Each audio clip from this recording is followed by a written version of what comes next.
It's hard to win if we don't train for it. And when we make training inaccessible for even a few employees, it's like leaving our future star players on the sidelines. Hi, I'm Dr. Arielle Silverman, the Director of Research for the American Foundation for the Blind, and this is a mindful moment on assuring employee training is accessible for employees with disabilities. So employees often have to take training on topics like preventing sexual harassment, data privacy, or learning how to use specific software in the workplace. And sometimes if an employer starts using new technology or upgrades their systems, employees may need training to figure out how to access the new setup. The ADA requires work-related training to be accessible to all employees.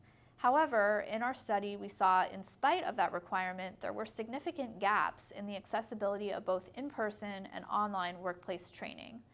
About 40% said that these required trainings had some accessibility issues, like trainings might have slides or videos with pictures that weren't described, or there would be a quiz at the end of the training with buttons that didn't respond with a screen reader.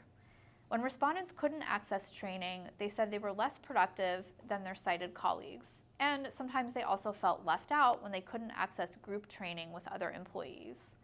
Half of the respondents reported that their employer adopted new technology that was not fully compatible with their assistive technology.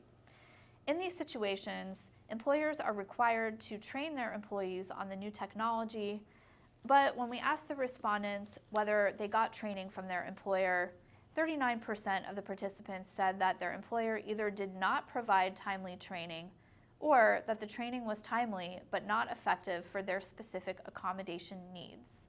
The lack of timely and effective training led to reduced productivity and sometimes experiences of being perceived as less capable by colleagues.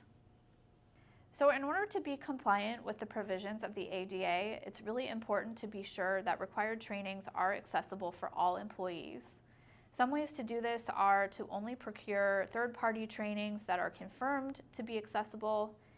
And if employees need accommodations to access trainings, make sure that those accommodations are timely so employees don't have to wait to receive the training they need. It's also a good idea to work with trainers and educate them on how to make their presentations accessible, like encouraging them to describe what's on their slides and send materials out ahead of time. Also, work with IT to ensure that newly procured technology is accessible and that the training on the new technology accounts for the needs of assistive technology users.